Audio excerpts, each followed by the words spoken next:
Do you have a person in your crew you could just yell at when things aren't going well? They're just like, like a get back coach. You just have a yell at coach. Uh, yeah, I tend not to try to get that angry. Right. Okay, good. If you want to pay me, you could do it to me. But you were telling us last week that you were angry during a game in which you won. You scored the Yes, game-winning tutty. I can't imagine. Like, put us where you were during that Raider game. What was Austin Ekeler thinking? man, there's a hole in like my soul. Like I just feel like a hole inside of myself. Like it's like, I just feel so bad and feel so let down, man. Just for so many different reasons. Because there's so many people that depend on us. Winning games, starts with ourselves, but then our teammates, the organization, the fans, ownership, fantasy fans, so like winning and losing games has a lot of mental stress on the body for sure. It's not for everybody, I'll tell you that, because then you hear about it. You got the media saying things about you. You have your comments saying things about you, right? Good. It's really toxic, honestly. Like when it's good, it's like, okay, that's great, but guess what? It's going to come back around. So like when it's good, you can't get too involved in it. Do you consume a lot of that stuff? Because like most people, you mess up at work or whatever, right? Like you had a fumble, you mess up at work, you just kind of go home, you beat yourself up over it, but you don't see it everywhere. You turn, right? So like, do you consume Sports Center and things like that, or you kind of try to? I don't really watch TV. I mean, you can't get away from it, like because I'm on socials and stuff. Like I think I had some dude. I mean, anyone that has any toxicity on my socials gets blocked. I had some dude that's like, I ought to roundhouse kick you in the jaw. Like, come on, bro. You should do that. You should invite the person over to try to roundhouse kick you in the jaw. Let me see you do it. Yeah. Like what, bro? So people take that's one of the great things about it is people take it super serious, but then there's also the knuckleheads out there, right, that are telling me they should roundhouse kick me in the jaw because I fumbled the ball. I was like, yeah, I didn't mean to fumble the ball, man. You think I was trying to? That's an instant block from you right there. Oh yeah, get out of here. You're done. How often do you block people? Yeah, like what do you do? So there's probably hundreds of people blocked. My assistant blocks a bunch of people, so I don't even see a lot of it. And then I'm blocking people as well if I didn't ever see any toxicity. So if you're being constructive, I'll allow it to slide. But if you're just saying blatant things like that are just straight up personally attacking or harmful, then yeah, you got to go. I'm a big mute guy. I think I've blocked like 2 people. One of them was someone was mad about the show or something I said on the show one time, right? And I was driving to my now wife's bridal shower, and like they were just like going after me for some reason. And I was like, you know what? Like I clicked on the person's thing. It was a 65-year-old man, no lie. And I'm like, you know what? Like, this is it. Like, you're the only person that I'm blocking. And it was an old man that was just like super pissed about something. I'm like, not today. Everyone else I just mute because I'm like, a lot of these people, like, they are just trying to get a reaction, right? And if I block them, I'm giving it to them. So, like, if I mute them, it's effectively the same thing, but like they don't know that they're getting to me on this stuff. Right.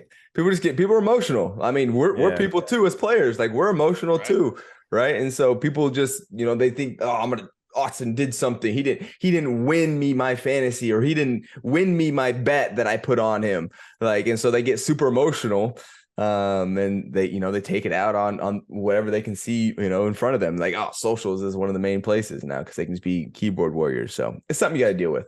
So Austin, I acknowledged last week that we are friends, and then you acknowledged back to me after a question that we are indeed friends. So as your friend, I'm going to tell you, man, stop trying to please everyone. You can't please everybody, man. Yeah. You need to stop thinking about that all the time. I'm not trying to please anybody, right? But here's what I'm not going to allow is you to come in and try to tear down my community that I'm building, right?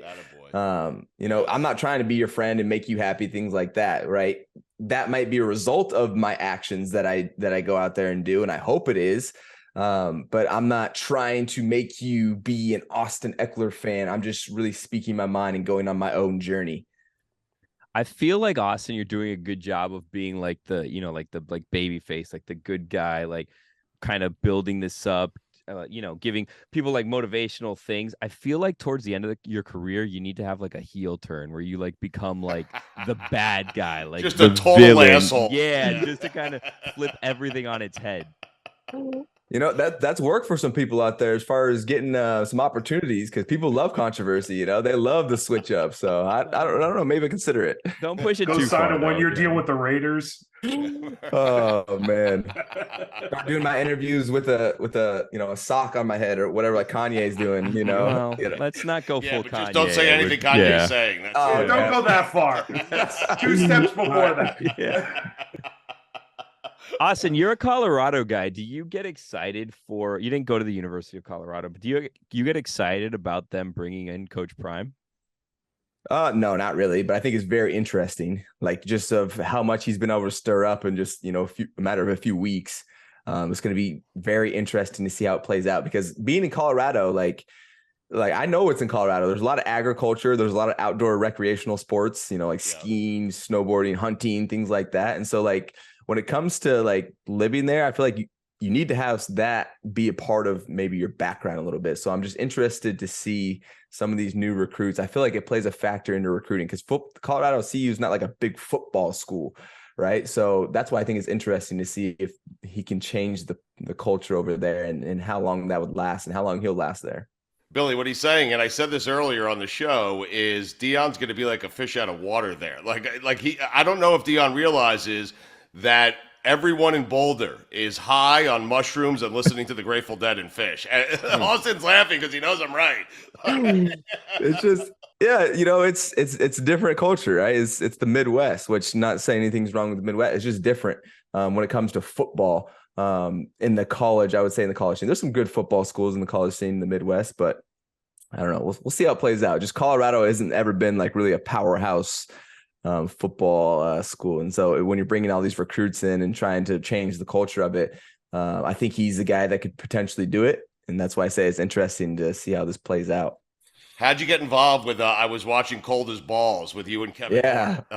How'd you get involved with him? Like how did that come about? So, just I've been continuing this push as far as content, as far as my story, as far as everything that I'm talking about and being about in my life. And I had the opportunity to go on the show, and definitely could not pass that one up to go, be with Kevin Hart for, an hour, which is absolutely hilarious. It's funny. He just takes things and he'll just run off with them and go down these tangents about, whatever it is.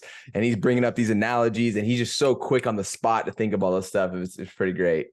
What's it like climbing into an ice bath? What does that feel like? It seems torturous. Like, can you terrible. Explain what that feeling is? It's terrible. Like, it's just like sharp pains going. You've never been in an ice bath? No, I've never been in an ice bath. My daughter does. I told you my daughter plays lacrosse at Northwestern. So yeah, she, like daily, she's taking ice baths and she hates them. But she says like after a minute or two, it feels fantastic. Well, you don't feel anything because it hurts so bad that your body's now numb, and now your fuel receptors are basically frozen, and so you can't feel anything. So yeah, there's some science, I guess, behind it as far as reducing inflammation. But I'm like, you know what? I'll deal with the inflammation because my body still feels good after not using ice baths for this long, so I'm good. Wait, so you skip them? Because like when I did track, I would skip it some days, and then I'd feel horrible the days that I didn't do it. Like 2 days later, I knew I should have done the ice bath that day because I'll just feel it the next day or 2 days later. For me, I've always just worked out, and that's always been just the best recovery for me. And yeah, so that's what I stick to. Just get in there and squat. Like I squatted yesterday. Like I always squat the day after the game, try to get the blood flow back. Right. In the legs. That seems fun, Austin. Yeah, well, your body naturally is going to repair itself, right? So I'm going to go in there and break it down a little bit more. And then guess what? It's going to repair itself. I'll be good by Sunday. Was that the first time you had met Kevin Hart, or did you guys have a relationship? Yeah, that was the first time I ever met Kevin. So that was pretty cool. Yeah. Were you nervous at all, or? No, not really. I kept an open mind, see how it goes, kind of play off how the vibe's going to be. We jumped right into, it was perfect because we jumped right into my story. So it's easy for me to be in there and be natural. Did you give any thought to your list of 5 people that Stugotz has promised you that he's going to try to get that he's not going to? Thank you, Bill. I didn't say I was going to get him. I was interested. It was a question for Austin. And so I thought more about the question, and it's like, I really don't have a 5 because I feel like the people that I want to meet in my life are usually people that are somehow aligned with my missions or goals that I'm trying to pursue. Right. And if it's not really in alignment, it's not like I'm so interested in your life and I'm such a big fan, or I'm just like really wanting to get some of your knowledge that Like, I don't have that right now. So I really don't have 5. Like the fact that I had to think long and hard about who was my first one, I was like, yeah, I don't have that answer. Well, that works out well for me because less work. I don't know. There you go. You don't gotta. Yeah. Wait, so what? I think he's challenging us, Bill. I'm starting to get to know Austin Ekeler here. It's like, hey, I'm not going to tell you the 5. You guys go find people that are aligned with my way of thinking and my way of doing, and you go book the fucking 5. You guys figure it out. That's what's happening here. So I actually was thinking about this too after listening to last week's episode, Stugotz. I know someone that we've had on a number of times that I wonder if Austin would like to talk to and might go well. And I'm pretty sure that you're the one that booked this person. You go after this person every year around March Madness, which is Warren Buffett, which obviously is like a huge name. So that's like a big promise. But I feel like you might find Warren Buffett interesting if Stugotz got Warren Buffett on with you. Warren Buffett, what a legend in the financing world. That man, he's still going. How old is Warren Buffett? 800. 90 eats McDonald's. 90 something. He's still in the game, man. Honestly, that's goals. That's like something, shooting for, long term, that longevity and still being able to be competent and actually doing stuff to impact the world. So that would be someone I guess I would be aligned with. Yes. All right, good. Okay, good. So we're on the right path. Excellent. When's the last time you've had fast food? Just out of curiosity. Last time I had fast food, I think Sony Michelle ordered us some Canes on Saturday before the bus ride. Okay, what'd you have? I had I think it's called the big box. It's like 4 chicken fingers and some fries. Damn. All right, so Warren Buffett, I'm on it. Billy, where did that question come from?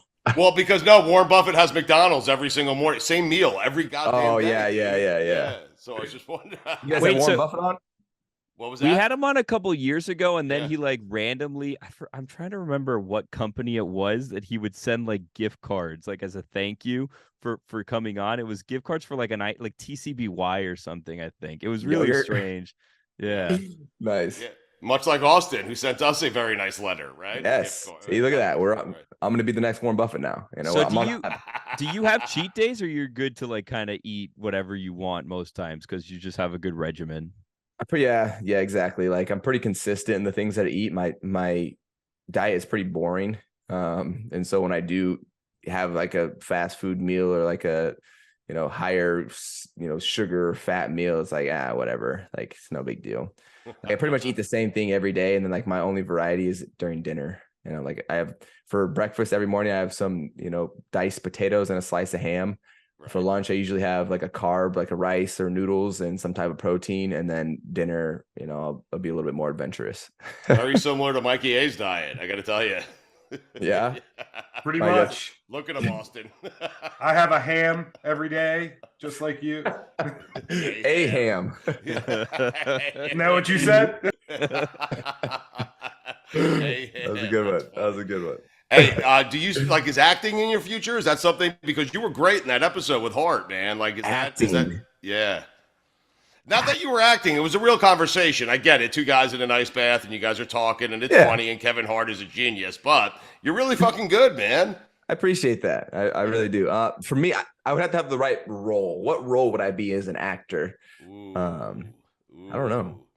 But yeah, I feel like I could get into it. Action movie, drama, what do you think? Ooh, probably maybe like suspense. Really? What's your favorite movie? Do you have a favorite movie? I don't watch movies. I don't watch TV. Movies, you don't watch movies. You don't sleep. You just do podcasts. You listen. You speak in the microphones, play the guitar, and play football, and that's about it. Is that fair? And help people. No, I just build things. That's what I would say. I just build things. That's what I do. So that's why it's not like all over the place. Not yet, anyway. Right? I'm in an infant stage of building really big things. You have your show on Twitch where you play video games against other athletes, which I think is such a great concept. And so I am wondering who's the athlete that has taken that like just a little too serious, like someone you played, So it's not only video games. We do a bunch of different challenges and stuff like that, right? Like for instance, we had Boston Scott. He plays for the Eagles. We had a challenge. You have 2 minutes to go to your closet and put on as many T-shirts as you can. Wow. Like stuff like that, right? So just challenges and stuff like that. That was actually hilarious because he came back in a Halloween costume and I came back in like 50 T-shirts and he thought we said go put on your Halloween costume, and I came back and I'm just decked out in t-shirt. Yeah, it was absolutely hilarious. But who's taking it too far? I feel like It's called you can't. Ekeler Dome, by the way. Check it out. Yeah, Ekeler. Oh, our first season is over, so we're actually going to be starting up our second season probably in the next year, after January. So that's coming soon. Yeah, this first season was a banger, but I feel like you can't take it too far. And if you do try to take it too far, that's what I want. Like I want you to be as serious and into it as you can. So that's not even a possibility. So there's no one you've had on in the first season where you're like, Jesus, dude, calm down. We're just playing. I wish someone would. Like I want someone to bring that energy level and try to take it just way too far. That would be hilarious. I'm probably not what you're looking for on that show, but I'm available and I will take it too far. I mean, if you're interested at any point. Billy and I were talking before, right before you came on. The Chargers, we feel like getting a little disrespected this week. The Dolphins coming into town. Listen, the Dolphins are road favorites against the Chargers, and they're just a game or two ahead of you guys. How do you feel about? Do you even pay attention to that shit or no?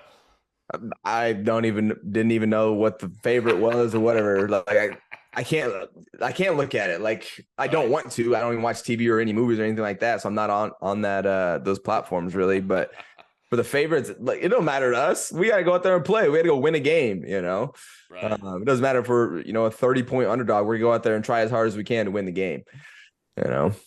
Austin Ekeler is with us. Did you get a chance, by the way, to listen to Terrapin Station? So yeah, I started to listen to it, and then I looked down and I saw that it was 15 minutes. Yeah, that's short for a dead song. I'm like, that's short.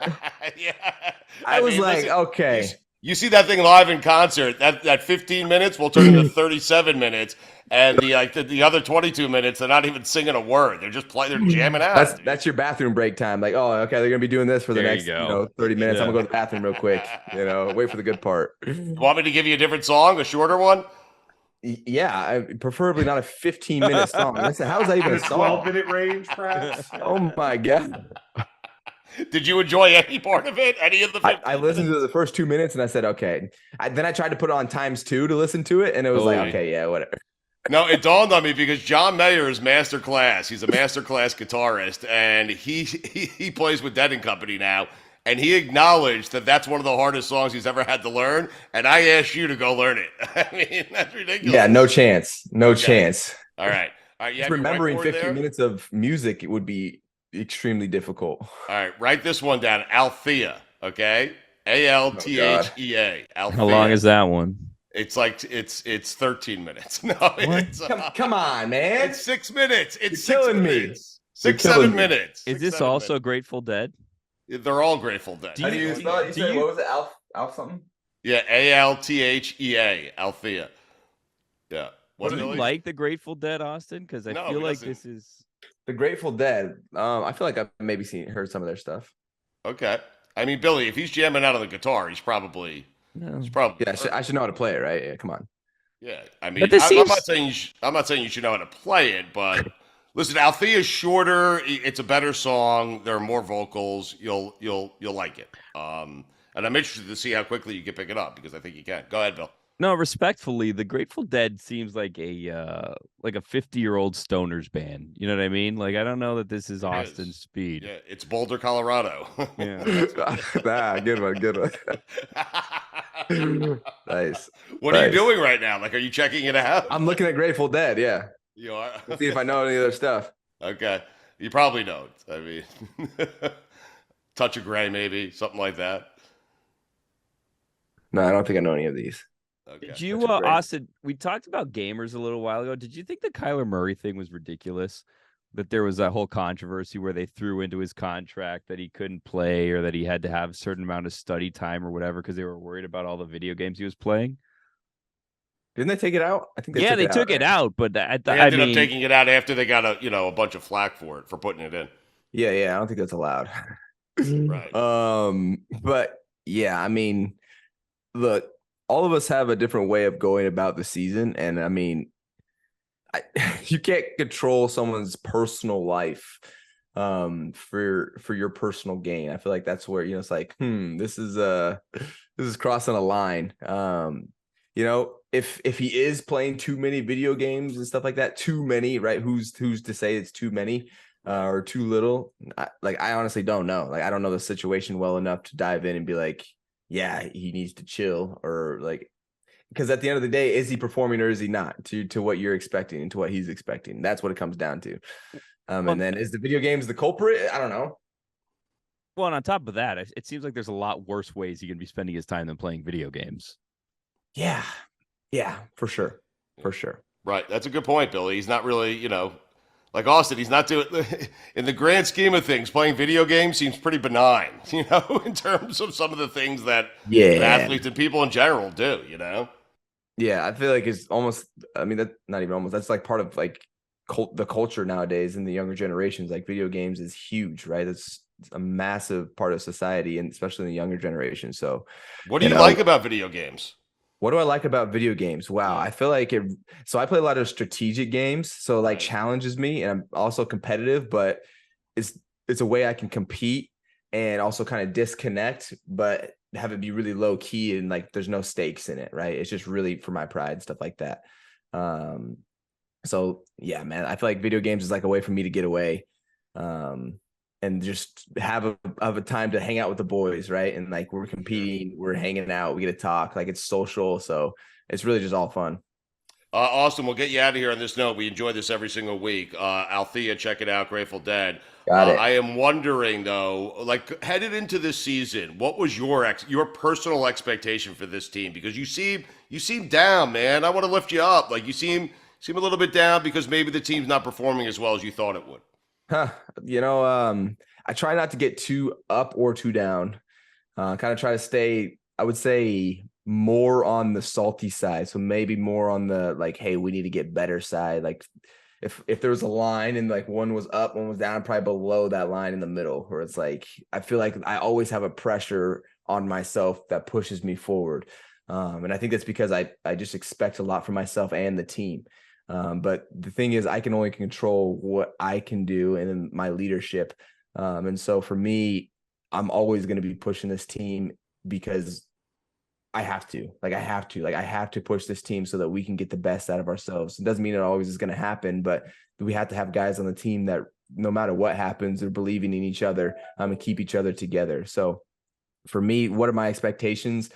For us, like, we live in this very simple world where it's week by week, and it's not the most glamorous answer, but that's literally how we have to live our lives, because we have to focus on one thing at a time. And so, like, Miami, Sunday Night Football, that's all we're focused on right now. It doesn't matter what happened in these past couple of games. It doesn't matter if we lost every single game up to this moment or won every single game. All we have to do right now is focus on trying to win this one game right now and play the best that we can. So for me, my hope for this team is that everyone stays together, everyone stays committed to the process of trying to win on Sunday night.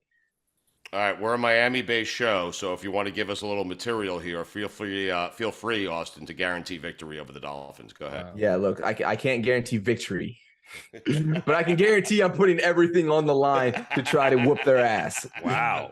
Okay. All right, man. Get out of here. You got anything you want to promote? The fantasy show? What happened? No, man, we're good. We're good. Appreciate it.